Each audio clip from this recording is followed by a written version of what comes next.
हमारे चैनल को सब्सक्राइब करें और बेल आइकन दबाएं। मैं हूं दयानंद शेट्टी और आप मुझे इंस्पेक्टर दया के नाम से जानते हैं। For more episodes of CID, subscribe to live crime and hit the bell icon.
मच्छी ज्यादा मिलेगी ठंडा मौसम में। डाल डाल डाल डाल डाल।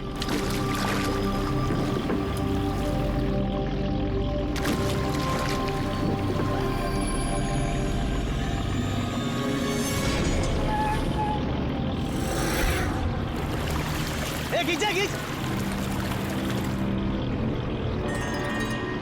इधर भारी है।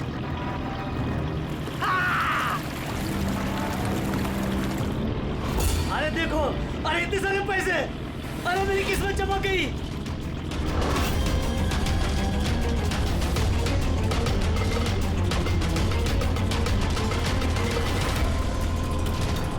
अरे चल चल ज्यादा डाल और पैसे मिलेंगे।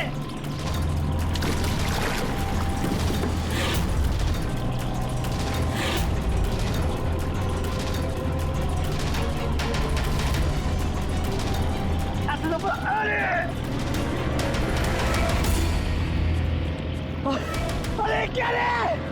अरे 2 लाख।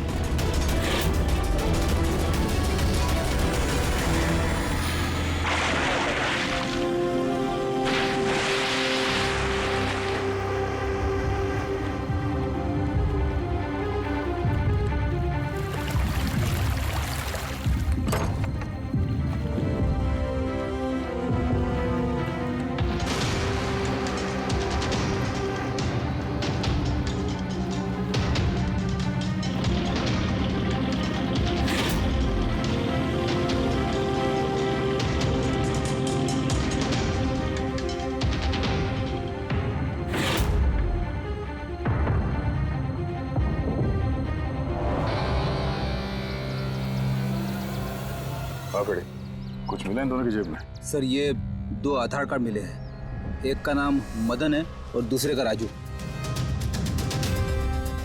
कुछ और? नहीं सर, अभी तक तो कुछ नहीं मिला। ठीक है, इन दोनों के एड्रेस नोट करो। सर ये देखिए, ये भी पानी में था? नोट के बंडल से सर। ये नोट पानी में कोई क्यों फेंकेगा? आप लोगों को ये 2 लाशें ही मिली? जी नहीं, मतलब पैसे वैसे नहीं मिले ना? सर ये लोग जरूर कुछ छुपा रहे हैं। देखो, मर्डर का मामला है, जो कुछ भी छुपाया चुपचाप दे दो, वरना एविडेंस छुपाने के चक्कर में तुम सब जेल जाओगे। हाँ, है कुछ?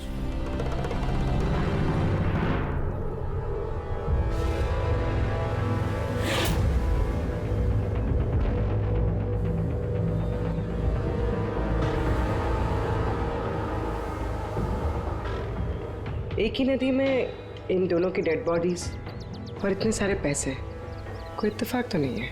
दोनों जो कोई भी है, इनका इस पैसे के क्रेडिट से कोई ना कोई कनेक्शन तो है। लग तो रहा है पैसों के चक्कर में हुआ ये सब। तो बीच में चल के देखते हैं।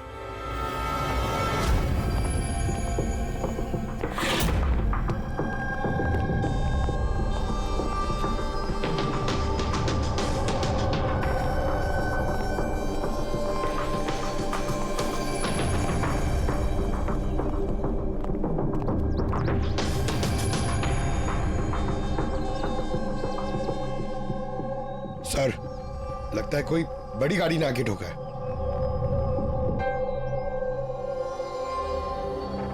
टायर के मार्क्स देख के लगता है कोई ट्रक वगैरह होगा। आई एम श्योर वो पैसों का क्रेट इसी ट्रक में आया होगा। किसी कार में तो कोई लाएगा नहीं इतने सारे क्रेट।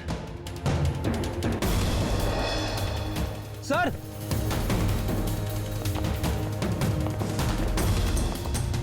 खून है सर। कौन? रेलिंग पे खून है। किसी ने दोनों को गोली मार के यहां से फेंक दिया होगा नदी में। अगर गोली चली है तो आसपास गोली का निशान भी होना चाहिए। देखो जरा, कुछ मिलता है क्या?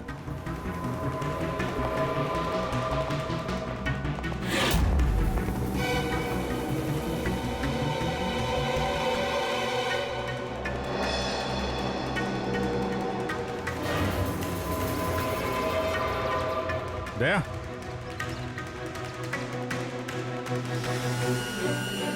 कितने सारे फायर के निशान हैं।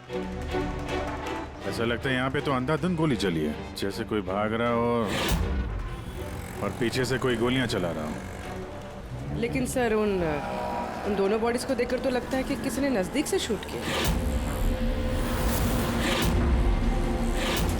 सर, लेकिन यहां से कोई कैसे कूदा होगा? देखो, खून वहां भी है और यहाँ भी है। कहीं ऐसा तो नहीं कि राजू और मदन के अलावा किसी तीसरे को भी गोली लगी हो कल रात यहाँ पे। सर, मछुआरों को तो 2 ही बॉडीज मिली, फिर तीसरा कहाँ गया? है तो कोई बड़ा चक्कर यार। एक ट्रक आके यहाँ पे एक्सीडेंट करता है, 2 लोगों को गोली मार के नदी में फेंक दिया जाता है, और वो नोटों से भरा क्रेट वो भी, और तीसरा आदमी गायब है। ये भी तो हो सकता है कि ट्रक मदन या राजू चला रहा है।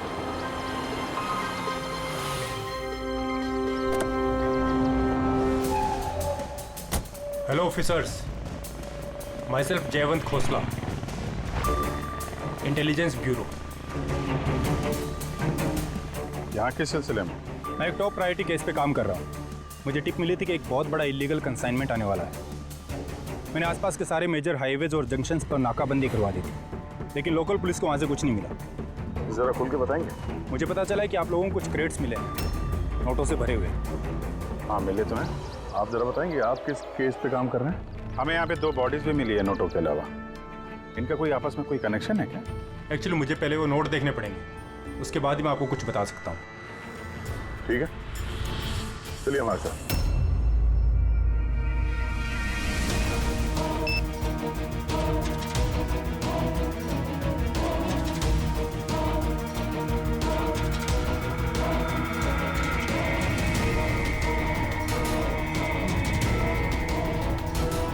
ये सारे के सारे नोट नकली हैं। नकली है? नकली है? जी हाँ, मैं और मेरी टीम बहुत दिनों से इस केस में लगे हैं। बॉर्डर के पार से एक बहुत बड़ा कंसाइनमेंट स्मगल हुआ है, करोड़ों के नकली नोट। ये इतने परफेक्ट है कि इन्हें पहचानना मुश्किल है कि कौन सा असली और कौन सा नकली है। वैसे ये नकली नोटों का कंसाइनमेंट जा कहाँ रहा था? कहाँ जा रहा था, कहाँ से आ रहा था, कुछ आइडिया नहीं। हमें इन्फॉर्मेशन मिली तो हमने एक टीम बनाई। ऑफिसर बलजीत उस टीम को लीड कर रहे थे। किसी गैंग या किसी पे शक है आपको? जी हाँ, बलजीत को शक था एक गिरोह पे। उसने पूरी प्लानिंग की थी उस गैंग में घुस के इन्फॉर्मेशन निकालने की, पर उस पर अटैक हो गया और उसे गोली लग गई। तो बलजीत जिंदा है, लेकिन हॉस्पिटल में है, क्रिटिकल कंडीशन। अविनाश को भी बलजीत ने हायर किया था इस केस के लिए। लेकिन अब अविनाश भी गायब है। आखिरी बार अविनाश को आप लोगों ने कब कांटेक्ट किया था? कल रात को उसका एक मैसेज आया था कि एक बहुत बड़ा कंसाइनमेंट ऑन द वे है और उसी का पीछा कर रहा था और उसे इस ऑपरेशन के बारे में कुछ इन्फॉर्मेशन भी मिली थी, लेकिन वो भी कल रात से गायब है, कुछ पता नहीं है उसका। कल रात को रोड पे मदन और राजू के साथ कोई तीसरा भी था, कहीं वो तीसरा आदमी अविनाश तो नहीं? लेकिन अगर वो जिंदा है तो गया कहाँ? अभी को कुछ नहीं हो सकता। आप लोग प्लीज कुछ भी कीजिए और मेरे पति को ढूंढिए प्लीज। हाँ, उसका बचना बहुत ज़रूरी है। अविनाश के पास बहुत सारे क्रिटिकल एविडेंसेस हैं, हमें बहुत जल्द उस तक पहुंचना होगा, इससे पहले कि वो लोग उस तक पहुंच जाए। देखो प्रीति, तुम्हारे पति अविनाश सही सलामत हो, घबराओ मत। अभिजीत, ये अविनाश जरूर प्रीति से कांटेक्ट करने की कोशिश करेगा। सर, ये बात तो उन्हें भी पता होगी जो अविनाश को ढूंढ रहे। हाँ, और अविनाश को ढूंढने के लिए वो लोग इस बात का फायदा उठा सकते हैं। मतलब प्रीति की जान को खतरा हो सकता है। फिर मुझे लगता है जब तक ये अविनाश नहीं मिल जाता, प्रीति अगर ब्यूरो में रहे तो सेफ रहेगी। ठीक है अभिजीत, तुम और पंकज जयवंत से मिलकर अविनाश का पता लगाओ और दया, फ्रेडी और पूर्वी को लेकर राजू और मदन की कुंडली निकालो। सर, ये ब्रिज तो वहाँ है और पानी का फ्लो इस तरफ है सर, गांव की तरफ। अविनाश की बॉडी ना तो उन डाइवर्स को मिली है ना उन मछुआरों को। तो उम्मीद करते हैं शायद तैर के इधर आ गया हो और यहीं कहीं हो। पर कहाँ जा सकता है सर? सर, अविनाश बहुत जख्मी हालत में था। अगर वो यहाँ तक आया होगा तो गांव वालों ने जरूर देखा होगा उसे। एक बार पूछ के देखें।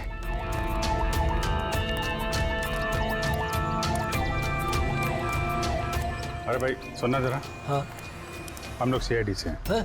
अरे यार घबराओ मत, एक आदमी गायब हो गया, उसको ढूंढ रहे हैं, थोड़ी मदद करो हमारी। जी सर। ये आदमी ना, यहाँ आसपास कोई अस्पताल है क्या? अल्लाह, अस्पताल तो बहुत दूर है, 30 किलोमीटर, वो बाजू वाले गांव में। सर, ये तो दूर है, वो बहुत ज्यादा घायल था, नहीं जा पाया होगा सर। अच्छा, आप लोग जब आए होगे मछली पकड़ने आज सुबह, तो कुछ देखा किसी आदमी को? कोई अनजाना आदमी यहाँ गांव में दिखाई पड़ा? ना ना ना, हम लोग सुबह मछली पकड़ने नहीं आते हैं। दो मछुआरे ऐसे हैं जो सुबह सुबह मछली पकड़ने आते हैं। लेकिन साहब, सोचने वाली बात तो ये है कि अगर उनमें से किसी को कुछ मिला होता तो पूरे गांव को पता चल गया होता। वो हम पता कर लेंगे भाई साहब, आप हमें उनसे मिलवा दीजिए जरा।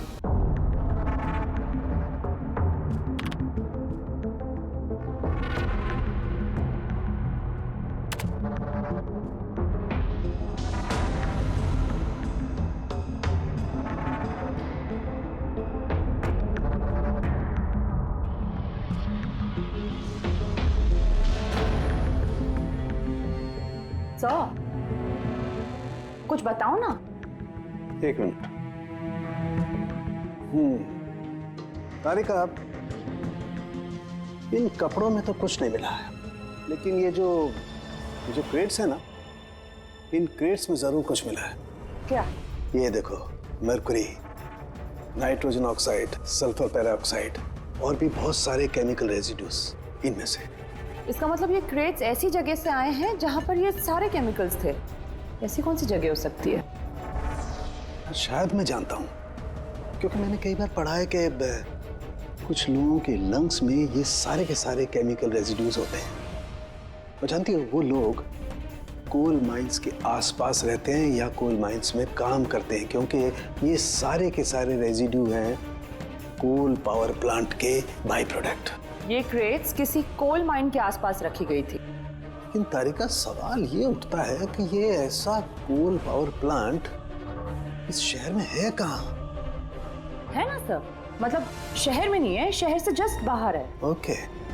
पता ये लगाना है कि बस ये क्रेट्स वहां से ट्रक में कैसे आए। Right you are Tarika, right. पता ये लगाना चाहिए कि ये क्रेट्स कोल माइन से उस ट्रक में आए कैसे। साहब, शंकर और रघु दो लोग हैं जो सुबह सुबह अपनी बोट लेके निकलते हैं। शंकर तो अपने गांव गया हुआ है। हाँ, रघु है जो सुबह सुबह अपनी बोट लेके निकलता है। रघु से पूछ के देखो, शायद कोई बात बन जाए। आओ साहब, इधर बाजू में है उसका घर। ये रहा उसका घर। ए रघु, तेरे से कोई मिलने को आया है। ए रघु, दरवाजा खोलना, तेरे से कोई बात करना चाहता है। अरे क्या कर रहा है? अरे क्या हुआ, घर भी नहीं है क्या? मैं बुलाता हूँ। ए, कहाँ मर गया? ए रघु, क्या हो? क्या हुआ? अरे तेरे से बात करना चाहते हैं, सीआईडी से। सीआईडी से? हाँ। क्या हुआ साहब? कुछ नहीं, कुछ बात करनी थी। अंदर चल सकते हैं? साहब यही बात करते ना, क्या हुआ? ये अविनाश नाम के एक आदमी को हम लोग ढूंढ रहे हैं। कल नदी में शायद डूबा था वो। आज सुबह तुम नदी में नाव लेके गए थे तो किसी आदमी को देखा था क्या? घायल या फिर कोई लाश वगैरह? लाश नहीं तो साहब, मुझे तो कुछ नहीं दिखा था साहब। वो क्या है, मैं तो आज गया ही नहीं था मच्छी पकड़ने को। कल रात तुम जल्दी आ गए थे घर, क्योंकि आज सुबह तुमको नदी में नाव लेके जाना था। ये सब पता है हमें, क्या बात कर रहे हो? मेरा तबीयत खराब था ना साहब, इसलिए मैं गया ही नहीं। ए, तू साहब लोगों को इधर काहे को लेके आया? मेरे को कुछ नहीं मालूम साहब। एक मिनट, सच बोल रहे हो ना तुम? अरे साहब, एक ही बात को बार बार घड़ी घड़ी पूछेगा तो कैसे बोलेगा? अच्छा कोई बात नहीं, कुछ याद आ जाए तो बता देना। हाँ। Thank you. काय को लेके आया इधर तू? भाग यहाँ से।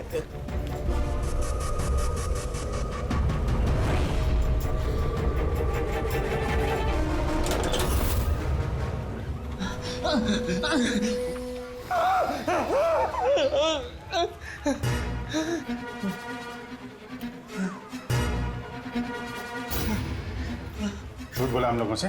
मेरे बीवी बच्चों को मार देते तुम, मैं क्या करता? वो आदमी मिला था तुमको? हाँ, मैंने तो निकाला था उसे। कहाँ है वो?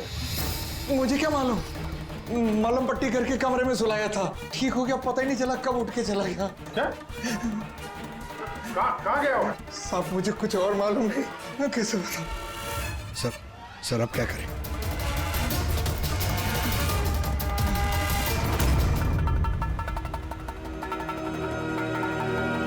सर, ये रहा हमारा कोल पावर प्लांट।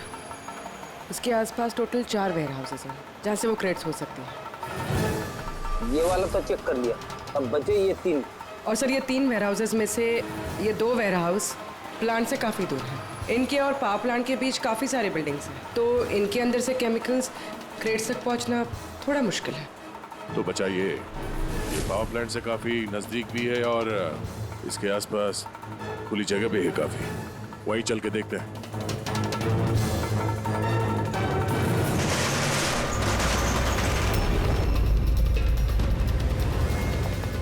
कौन है आप लोग?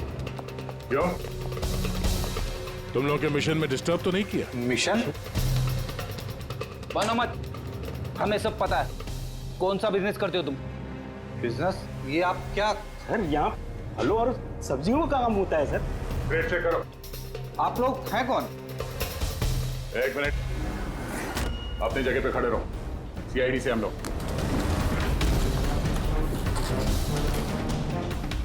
नहीं सर। ना कुछ नहीं है? नहीं सर।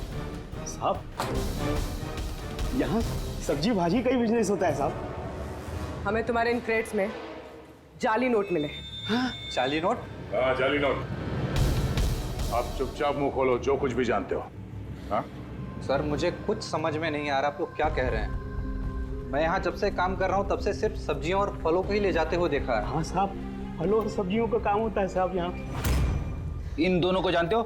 अरे ये राजू और मदन है, हमारे ट्रक ड्राइवर्स। लेकिन सर, इन्हें हुआ क्या है? इनको किसी ने जान से मार दिया। सर, मुझे सचमुच कुछ समझ में नहीं आ रहा है कि आप लोग क्या कह रहे हैं। यहाँ पे जो भी माल ट्रक में लोड होता है खुद चेक करते हो क्या? हाँ हाँ सर, मैं एक एक क्रेट्स खुद चेक करता हूँ। एक एक क्रेट खुद चेक करते हो? हाँ? जी सर।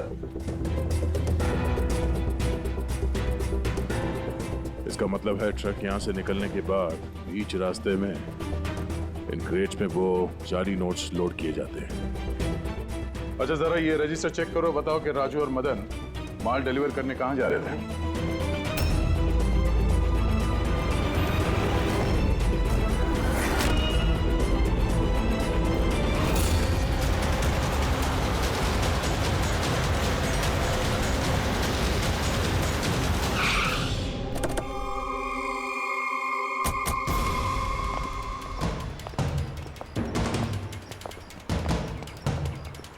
सर रजिस्टर में तो यही एड्रेस लिखा था, वो ट्रक तो यहीं पे आने वाला था।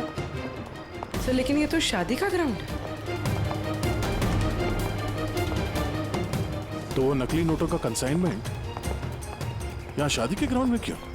सर मैं मैनेजर को बुला के लाता हूँ, उसी से पूछते। जा। सर मैनेजर साहब। जी सर। ये शादियों में जो फ्रूट्स और वेजिटेबल के स्टॉक का ऑर्डर आप ही दिया करते हैं? नहीं सर, वो तो जो फैमिली शादी ऑर्गेनाइज करते हैं उन्होंने दिया था। मैं तो केवल लोकेशन रेंट पे देता हूँ। अच्छा, उन फ्रूट्स और सब्जियों में नकली नोट भी होते हैं? नकली नोट?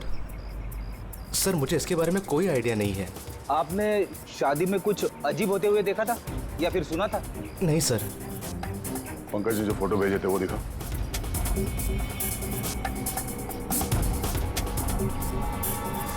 इन दोनों में से किसी को देखा था यहाँ पे? नहीं सर। सर यहाँ तो शादी की आड़ में कुछ और ही चल रहा है। अब मैं क्या बोलता हूँ सर, चल के दुल्हा दुल्हन को डिस्टर्ब करे क्या? कल यहाँ जिसकी शादी हुई थी हमें पूरी डिटेल चाहिए उनकी। Okay sir. समझ में नहीं आ रहा कि अविनाश जख्मी हालत में जा कहाँ सकता है। अब तक किसी को कांटेक्ट क्यों नहीं किया उसने? मुझे समझ नहीं आ रहा हो कि किस पे भरोसा करे किस पे ना करे। जब तक हम उसे ढूंढ नहीं लेते उसकी जान को खतरा बना रहेगा। एक फोन तो कर लेता कम से कम, पता नहीं कहाँ होगा। देखो प्रीति, मुझे लगता है कि उसने तुम्हें फोन इसलिए नहीं किया क्योंकि वो तुम्हारी जान को खतरे में नहीं डालना चाहता है। सर उस मछुआरे के यहाँ पे जो आदमी मारा था सर, उसका फोन में बहुत टाइम से एनालाइज करा था। तो कुछ मिला? सर पहले तो बहुत मुश्किल हुई, पूरा फोन खाली था, उसने सब डिलीट कर दिया था। लेकिन सर मैंने सॉफ्टवेयर से सब रिकवर कर लिया। मतलब जैसे आप मैसेजेस डिलीट करते हैं तो मैसेज फोल्डर में से तो वो डिलीट हो जाता है, लेकिन बैकअप फाइल में जाके वो सेव हो जाता है आर्काइव्स में, वहां से आप रिकवर कर सकते हैं। सर ये देखिए, ये तो कोई कोडवर्ड जैसा लग रहा है। हाँ सर, मैंने इसे क्रैक कर दिया। आज तक जितने भी कंसाइनमेंट आए थे सर, ये मैसेजेस उनके बारे में है। मगर ये लास्ट मैसेज देखिए सर। टारगेट 4.03। यार ये 4:03 पे कुछ होने वाला है क्या कहीं? ओ नो, बलजीत हॉस्पिटल में एडमिट है, रूम नंबर 403। सर मतलब ये जरूर बलजीत को मारने वाले हैं वहां पर। 403 वहां पहुंचना होगा जल्दी से जल्दी।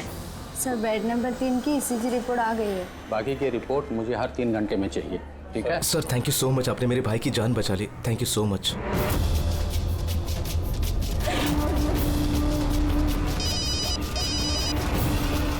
हेलो, हाँ, ऑपरेशन सक्सेसफुल ही रहेगा।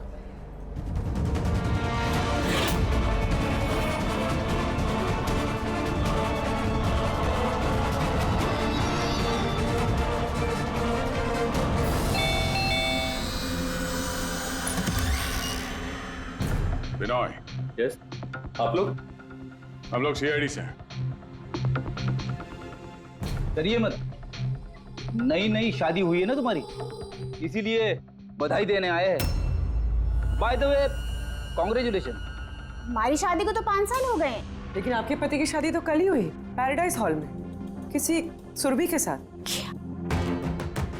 ये सब हो क्या रहा है? नहीं, क्या कौन सी शादी? तुमने शादी कर ली ना दूसरी? अच्छा, तो उस सुरभि ने तुम्हें फंसा ही लिया? हाँ, तुम क्या बोल रही हो? ऐसा कुछ नहीं है, मेरी बात तो सुनो। हम भी वही सुनने आए। हाँ, चल क्या रहा है? देखो भैया, अब ये मत बोलना कि तुम विनय कुमार नहीं हो और तुम्हारी शादी पैराडाइज हॉल में नहीं हुई है ना? अगर तुम्हारी शादी 5 साल पहले हो चुकी है तो जो कल हुआ वो क्या था? मौका अच्छा है, हमें और अपनी पत्नी को सफाई दे दो कि सच क्या है। वो शादी नकली थी। नकली शादी? ये नकली शादी क्या होती है? सब दिखावा था, मैं तो किसी को जानता भी नहीं था, यहाँ तक कि जिससे शादी हुई उस लड़की को भी नहीं। शादी तो एक प्लान का हिस्सा थी बस। कैसा प्लान? वो सब मुझे नहीं पता, कसम से। मुझे काम करने के पैसे मिल रहे थे, मुझे कर्जा चुकाने के लिए पैसों की जरूरत थी, तब मुझे तरीका ठीक लगा। सोचा 2-3 घंटे का काम है बस। पिछले 2 महीने में ऐसी 3 नकली शादी कर चुका हूं मैं। उस शादी में बहुत बड़ा क्राइम हो रहा था और अब तुम भी उस क्राइम का हिस्सा हो। इसलिए जो कुछ भी जानते हो फटाफट अपना मुंह खोल के बता दो, वरना तुम भी जाओगे जेल में। किसने पैसे दिए थे तुम्हें इस काम के लिए? इनमें से कोई? जी नहीं, मुझे तो मेरे दोस्त ने बताया था इस काम के बारे में। कौन है तुम्हारा दोस्त और इस वक्त कहाँ है?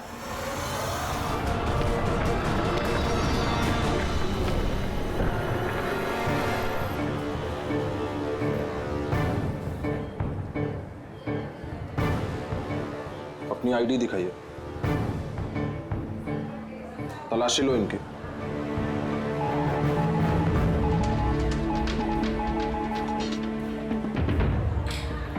चाहिए।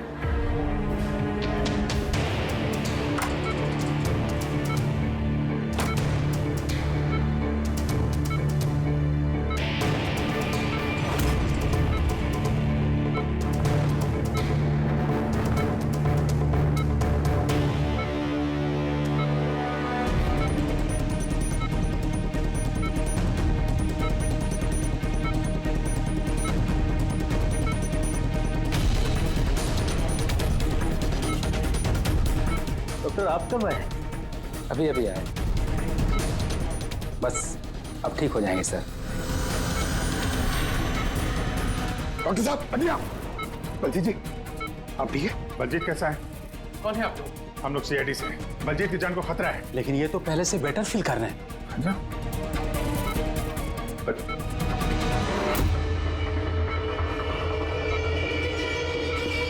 डॉक्टर साहब क्या हो? डॉक्टर साहब अरे सर किसी को बुला। क्या डॉक्टर देखिए देखिए क्या हुआ। चलिए उठा उठा।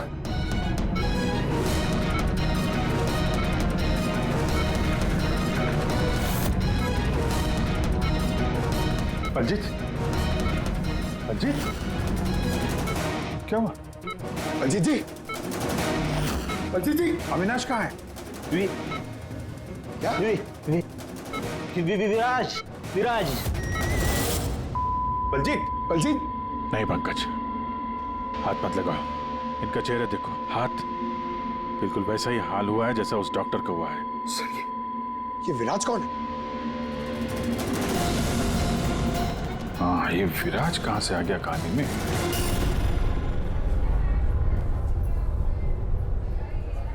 काश हम लोग बलजीत को बचाने के लिए कुछ कर पाते हैं। समझ में नहीं आ रहा सर, ये बलजीत और डॉक्टर को हुआ क्या? दोनों की मौत जहर से हुई है। मैंने दोनों के टिश्यू सैंपल्स चेक किए, जाइकैथोलोन नाम के जहर से मौत हुई है दोनों की। जहर? तभी सर, तभी उनके हाथ पे और चेहरे पे वो निशान पड़ रहे थे। अरे लेकिन हम लोग तो वहीं पे खड़े थे, जहर उनकी बॉडी में गया कब? छूने से गया। अभिजीत, ये जहर छूने से दूसरे की बॉडी में चला जाता है और फिर तुरंत ही ब्लड सिस्टम में चला जाता है और फिर हार्ट अटैक। मतलब जैसे ही डॉक्टर ने बलजीत को छुआ, वो जहर बलजीत की बॉडी में चला गया। करेक्ट। मगर सर जहर डॉक्टर की बॉडी में कब गया? उसे भी किसी ने छुआ होगा, बलजीत के रूम में एंटर होने से पहले। हाँ लेकिन किसने?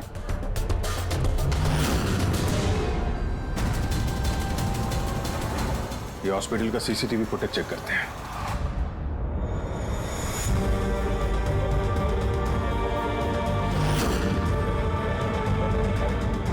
सर यहाँ इस आदमी ने डॉक्टर साहब के हाथ में वो जहर ट्रांसफर किया होगा। बिल्कुल सर, लेकिन अगर इस आदमी के हाथ में जहर है तो इसे कुछ क्यों नहीं हुआ? एंटीडोट। पंकज, इस आदमी ने एंटीडोट लिया होगा ना यार। उसके बाद ये डॉक्टर अंदर गया और इसने बलजीत को छुआ। लेकिन बलजीत मरने से पहले विराज का नाम ले रहा था। कहीं ऐसा तो नहीं कि यही आदमी विराज हो? सर आज तक हम जहां तक ये केस में पहुंचे, आज तक किसी ने विराज का नाम नहीं लिया है। ये ना तो जयवंत ने ना प्रीति ने। विराज कौन है सर? जो भी है, अविनाश को ढूंढने और इस केस में आगे बढ़ने के लिए हमें इस विराज को ढूंढना पड़ेगा। एक काम करते हैं, बलजीत के घर चलते हैं, शायद वहां से कुछ पता चल जाए। चलिए। कौन है आप लोग? विवाह में इस तरह बाधा क्यों डाल रहे हैं? सीआईडी, हमें आपके दोस्त ने भेजा, बिनोय। ये नाटक यहीं बंद करोगे या लॉकअप में जाके? पंडित जी इधर आइए। और दूल्हे दुल्हन बहुत शादी कर ली। क्या क्या हो रहा है सब? सर मैं कोई पंडित वंडित नहीं हूँ। मुझे तो पैसे मिले थे मंत्र पढ़ने के लिए। मुझे तो खुद ये सब नहीं पता है। मुझसे बोला गया था इन दोनों की शादी करवा दो। और आप लोगों को, आपको भी पैसे मिले थे? हमें दूल्हा दुल्हन बनने के लिए पैसे दिए गए थे। पंडित नकली, दूल्हा दुल्हन नकली, और आपको, आप सबको क्या मिला है? हाँ, सच सच बताओ, नहीं तो यहाँ पे जितने हैं सब अंदर जाओगे। सर मुझे तो ये सिर्फ रिटर्न गिफ्ट दी गई है।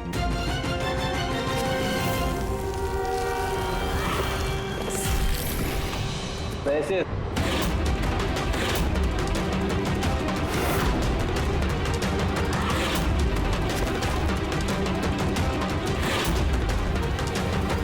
किस खुशी में पैसे दिए जा रहे हैं आप लोगों को? इतने सारे गिफ्ट के बाद रिटर्न गिफ्ट में इतने पैसे? कोई मुंह खोलेगा? हमें कुछ पता नहीं सर, हमें तो सिर्फ इतना बोला गया कि आने वाले इलेक्शन में देवधर जी को वोट देना। देवधर? सर यहाँ पर तो बहुत बड़ा पॉलिटिकल स्कैम चल रहा है। पैसे दे के वोट खरीदे जा रहे हैं। तो ये सारा प्लान इस देवधर का है। देवधर, सील कर दो इस जगह को।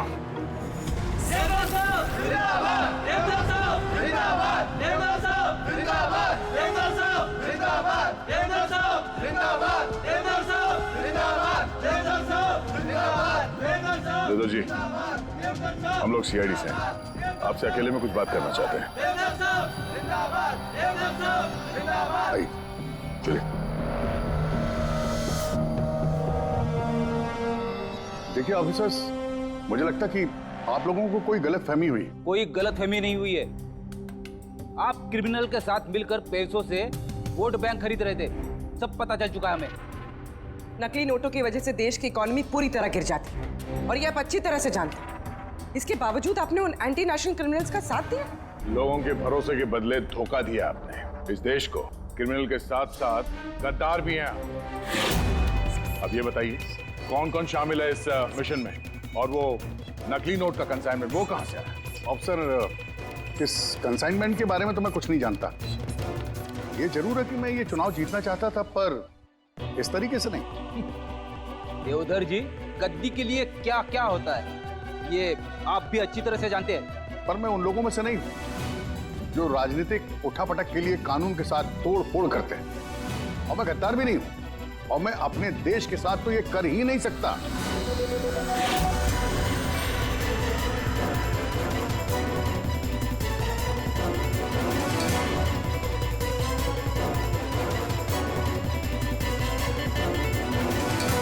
ये वही है। कुछ हासिल नहीं होगा तुम लोगों को। पूरा घर छान मारा सर। यहाँ पे विराज के नाम से तो कोई है ही नहीं। कहीं हमसे सुनने में कोई गलती तो नहीं हो गई? 100% विराज बोला था बलजीत ने। ढूंढो, कुछ ना कुछ जरूर मिलेगा। देवधर जी, इस फोटो में आपके पीछे जो आदमी खड़ा है, हमारी टीम के साथ एनकाउंटर में ये मारा गया और इस प्लान में भी इन्वॉल्व था। अब आप कहेंगे कि आप इसे भी नहीं जानते? यस सर, मैं इस आदमी को नहीं जानता। एक्चुअली क्या है सर कि मेरे जितने भी फंक्शंस हैं वो मेरा मैनेजर समीर ऑर्गेनाइज करता है सर।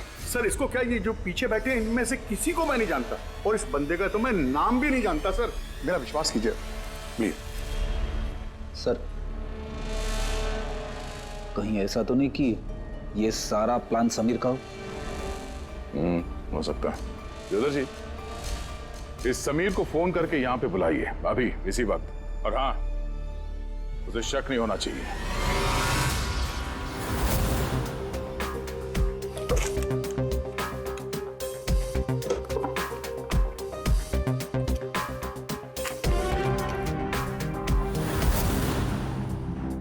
ऑफिसर बलजीत और टीम का मिशन हुआ सफल। 15 साल पुराना आर्टिकल है।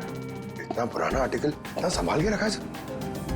ऑफिसर बलजीत और उसकी टीम ने बचाई मासूम की जान, गिरफ्तार किया आतंकवादियों को जिन्होंने उनको बंदी बना के रखा था एक सेफ हाउस में, और इसी के साथ हुआ ऑपरेशन विराज सफल। ऑपरेशन विराज? ये इनका ऑपरेशन था सर? तो हम सोच रहे थे कि आदमी है। हमें उस सेफ हाउस में जाना पड़ेगा। शायद ये बलजीत हमें वहीं जाने के लिए बोल रहा था। मैं इस सेफ हाउस के बारे में जानता हूँ। Good, let's go.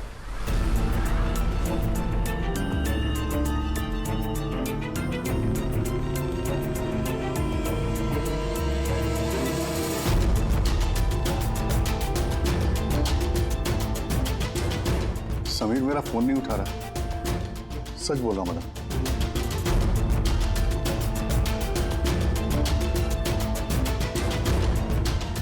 सर, कहीं ऐसा तो नहीं कि वेडिंग वेन्यू से समीर को हमारे बारे में किसी ने खबर कर दी? कहीं अंडरग्राउंड तो नहीं हो गया समीर? बेटी, देवदत्त जी से समीर का फोटो और फोन नंबर ले लो और उसके फोन को ट्रैकिंग पे डाल दो। समीर ही है जो हमें अविनाश तक पहुंचाएगा।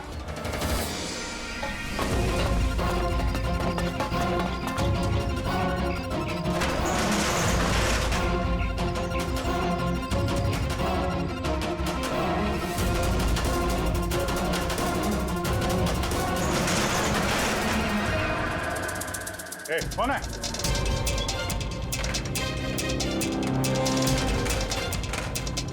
लॉक कर दिया? उधर है। ये हमारी सीक्रेट जगह है छिपने की। जब भी हमारे मिशन में कोई गड़बड़ होती है तो हम लोग यहीं छिपते हैं। बलजीत क्या है? मुझे से इंपॉर्टेंट बात करनी। बलजीत का खून हो गया है। क्या? कैसे? उसको हॉस्पिटल में किसी ने जहर दे दिया। वो हॉस्पिटल में था, ये बात आपके अलावा किसको पता है?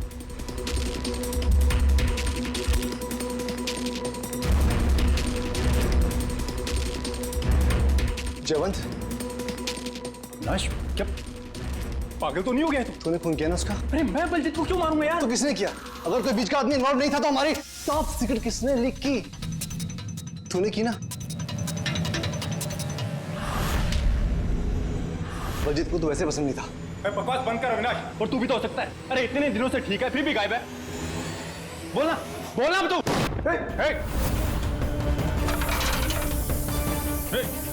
इधर आओ।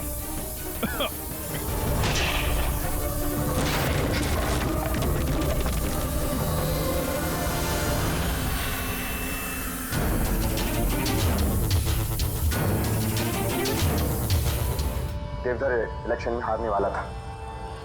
ये बात मेरी समझ में आ गई और मुझे पता था कि किसी भी सिचुएशन में उसे पावर में रहना था ताकि पॉलिटिक्स का गेम खेल के वो पैसे कमा सके। बस इसी सिचुएशन का मैंने फायदा उठाया था।